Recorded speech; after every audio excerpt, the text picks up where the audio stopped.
tetapi hanya mengandalkan, hanya menjual nama manhaj saja gitu kan, hanya menjual ini manhaj yang paling benar di sini, ambil ilmu di sini, padahal dia nggak ahli di situ, sama sesat juga nanti. Kenapa kok bisa sesat? Imam Malik pernah mengatakan demikian. وَمَا لَنَا أَلَّا نَتَوَكَّلَ عَلَى اللَّهِ وَقَدْ هَدَانَا سُبُلَنَا وَلَنَصْبِرَنَّ عَلَى مَا آذَيْتُمُونَا وَعَلَى اللَّهِ فَلْيَتَوَكَّلِ الْمُتَوَكِّلُونَ. Dan salah satu permasalahan yang kita angkat dalam pembahasan kemarin adalah duduk bermajelis mengambil ilmu dari ahli bid'ah, yang mana kaidah yang digunakan dalam hal ini adalah kaidah saddu zari'ah. Maka sebagai kesimpulan dari apa yang telah kita bahas kemarin, jadi duduk bermajelis mengambil ilmu dari ahli bid'ah itu ada 3 kondisi. Jadi pertemuan kemarin belum sempat kita sampaikan kesimpulan ini, maka perlu diperhatikan 3 kondisi ini. Kondisi yang pertama yaitu duduk bermajelis mengambil ilmu dari ahli bid'ah, dan ilmu yang diambil adalah kebid'ahannya itu sendiri. Maka ini sepakat haram yang seperti ini. Yang seperti ini sepakat haram. Dia duduk di majelis ahli bid'ah tapi mempelajari bid'ahnya qadariyah. Dia mempelajari bid'ahnya qadariyah untuk diimani bid'ah tersebut, untuk diamalkan dan menjadi pedoman hidup. Ini mutlak. Yang demikian ini haram karena dia mempelajari kebid'ahan itu. Bid'ah kok dipelajari? Ini pelajari sunnah gitu. Nah, yang menjadi perbedaan pendapat adalah keadaan yang kedua, yaitu ketika duduk di majelis seorang guru yang dia secara umum menempuh jalan sunnah, tetapi ada ketergelinciran 1, 2, 3 permasalahan yang dia memiliki kebid'ahan di situ. Ini kemarin yang para ulama berbeda pendapat. Sebagian membolehkan, sebagian tidak membolehkan. Yang tidak membolehkan ini sedikit jumlahnya. Nah, jumhur atau mayoritas kemarin sebagaimana yang disampaikan oleh Al-Khatib Al-Baghdadi, qala katsirun minal ulama, masih boleh menuntut ilmu, belajar dari ahli bid'ah kalau ilmunya itu bukan kebid'ahannya itu. Misalnya ada seorang ahli fikih tetapi dia punya pemikiran qadariyah seperti itu, pelajari fikihnya dari beliau, pelajari fikih yang ada pada dirinya. Nah, adapun nanti kebid'ahan qadariyahnya itu ya jangan diamalkan, tinggalkan kebid'ahan qadariyahnya itu. Dan ini pendapat mayoritas para ulama bahwasanya boleh mengambil tapi masih dikedepankan prinsip kehati-hatian. Prinsip kehati-hatian di dalam di dalam mengambil ilmu.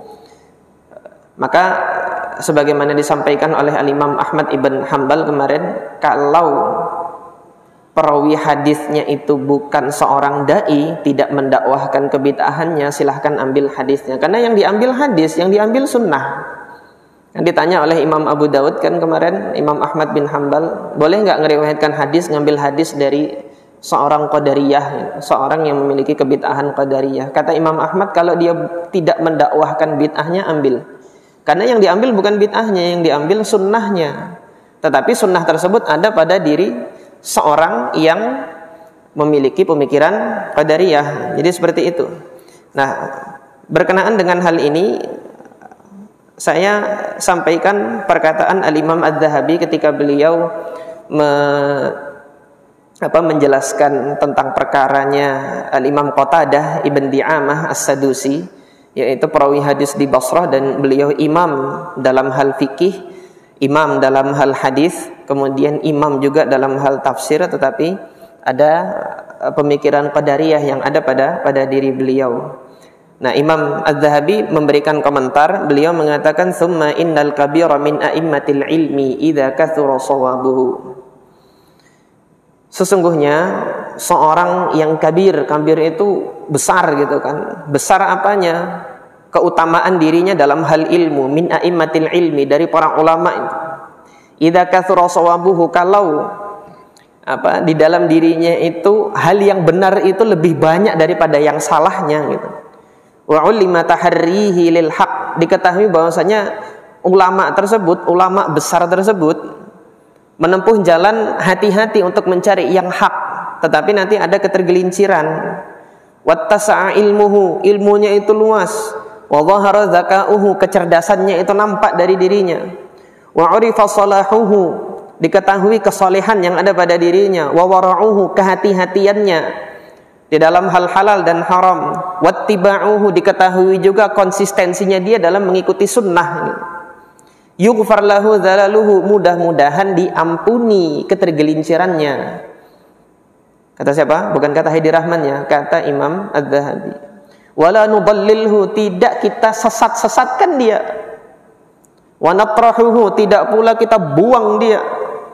Wa nansa mahasinahu, dan kita lupakan kebaikan yang ada pada dirinya, enggak. Tetap itu dijadikan pertimbangan. Naam, iya, dalam hal ini iya, kata Imam Zahabi. Wala naqtadi bihi fi bid'atihi wa khata'ihi, tetap dalam kebid'ahan dan kesalahannya enggak boleh kita ikuti. Ada banyak yang benar pada dirinya, ikuti yang benar.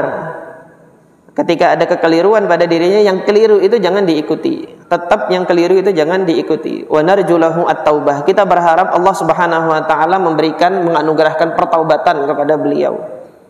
Min dzalik, at-taubata min dzalik, mudah-mudahan Allah mengampuninya dan Allah Subhanahu wa taala memberikan pertaubatan kepada orang yang demikian. Karena jasanya dia di dalam memberikan ilmu. Nah, ini ucapannya Al-Imam Az-Zahabi berkenaan dengan hal ini, maka silahkan ambil ilmu gitu. Ini berkali-kali nanti akan saya ulangi biidznillah. Silahkan antum ambil ilmu. Silahkan antum ambil ilmu dari orang yang berkompeten, memang di situ memiliki ilmu. Sebaliknya nanti, kalau dia tidak punya kompetensi di bidang ilmu tersebut, tetapi hanya menjual nama manhaj saja gitu kan. Hanya menjual ini manhaj yang paling benar di sini, ambil ilmu di sini, padahal dia nggak ahli di situ, sama sesat juga nanti. Kenapa kok bisa sesat? Imam Malik pernah mengatakan demikian. Aku mendapati di Madinah ini puluhan orang yang kata Imam Malik arju salaha du'aihi, saya berharap kesolehan doanya itu, mustajabnya doa itu. Artinya di dalam melaksanakan sunnah Nabi dia lurus. Wa ma akhadtu haditsan minhu, aku tidak ngambil satu hadis pun dari orang tersebut. Kenapa? Bukan ahlinya, kata Imam Malik. Kalau memang bukan ahli, enggak usah diambil ilmunya gitu loh. Kalau dia tidak ahli. Nah, sebaliknya ketika dia ahli gitu, tetapi ada ketergelinciran dalam hal kebid'ahan, ini tadi kaidah yang disampaikan oleh Al-Imam Az-Zahabi rahimahullah, kedepankan prinsip kehati-hatian. Ini keadaan yang keberapa? Yang kedua.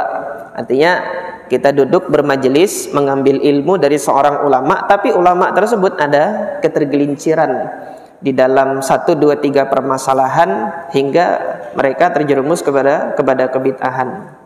Keadaan yang ketiga, menuntut ilmu dari seorang guru. Gurunya ini ahlu sunnah, tapi difitnah melakukan kebid'ahan. Yang seperti ini nggak usah didengerin. Kenapa? Pernah terjadi di masa Imam Al-Bukhari rahimahullah. Al-Imam Al-Bukhari rahimahullah imamun min a'immati ahli sunnah, tapi beliau dituduh berkeyakinan khalqul Quran di Naisabur pada saat itu. Maka yang menuduh ini siapa gitu kan? Yang menuduh ini siapa? Kan pencari fitnah yang dia duduk di tengah-tengah majelis ilmu, dia ikut duduk di tengah-tengah majelis ilmu berpenampilan sebagai layaknya penuntut ilmu. Tetapi yang dia cari adalah fitnah, yang dia cari adalah tuduhan-tuduhan untuk menjatuhkan Al-Imam Al-Bukhari pada saat itu. Maka ketika sudah tercapai tujuannya untuk memfitnah Imam Bukhari, hingga tidak ada lagi orang yang datang ke majelisnya Imam Bukhari kecuali 2 orang pada saat itu, Al-Imam Muslim dan yang satunya lagi saya lupa namanya. 2 orang itu saja yang tetap datang ke majelisnya Al-Imam Bukhari pada saat itu. Kenapa? Karena Imam Muslim tahu guru saya ini nggak ada kebid'ahan dalam dirinya. Guru saya ini lurus dalam menjalankan sunnah dan dalam mengajarkan sunnah. Maka beliau tetap konsisten mengambil ilmu dari Al-Imam Al-Bukhari rahimahullah. Maka kita lihat hari ini yang Allah Subhanahu wa taala angkat dari orang yang hadir di majelisnya Imam Bukhari, apakah yang banyak itu ataukah yang satu ini, yaitu Al-Imam Muslim rahimahullah. Maka keadaan yang seperti ini, ikhwas sekalian yang dirahmati oleh Allah Subhanahu wa taala, hendaknya dibedakan dan hendaknya kita cerdas dalam menentukan mana yang harus kita ambil dan mana yang tidak boleh kita ambil. Lah kalau gitu gimana Ustaz? Nanti Ustaz sini ngatakan begitu, Ustaz sana ngatakan begitu. Standarnya lihat Al-Qur'annya, lihat sunnahnya. Kalau siapapun Ustaz, saya pun menyampaikan suatu konsep, suatu prinsip yang tidak ada pijakannya dari Al-Qur'an, tidak ada pijakannya dari hadis Nabi, dari sunnah Nabi, dan tidak punya salaf di situ, antum jangan ikuti saya. Saya mulai dari saya loh ya. Siapapun, semuanya manusia, semuanya adalah manusia. Jadi tidak bisa kita menentukan suatu standar kebenaran itu diukur dari orang. Oleh karena itu Al-Imam Ayyub Ibn Tamimah As-Sakhtiyani mengatakan, innaka la ta'rifu khata'a mu'allimika, kamu tidak akan mengetahui kesalahan guru kamu, hatta tujalisa ghairah, sampai engkau nanti juga belajar kepada yang lain. Artinya dalam hal ini perlu pembanding. Di sini ketika antum hadiri majelis saya, nanti lihat pembanding. Lihat nanti asatidzah yang lain, duduk di majelis asatidzah yang lain, lihat pembandingnya. Maka khasir, miskin antum kalau hanya hadir di majelis saya saja, miskin. Tetapi hadiri juga majelis kajian yang lain yang ada ilmunya, Jangan hadiri majelis yang ada fitnahnya, hadiri majelis yang ada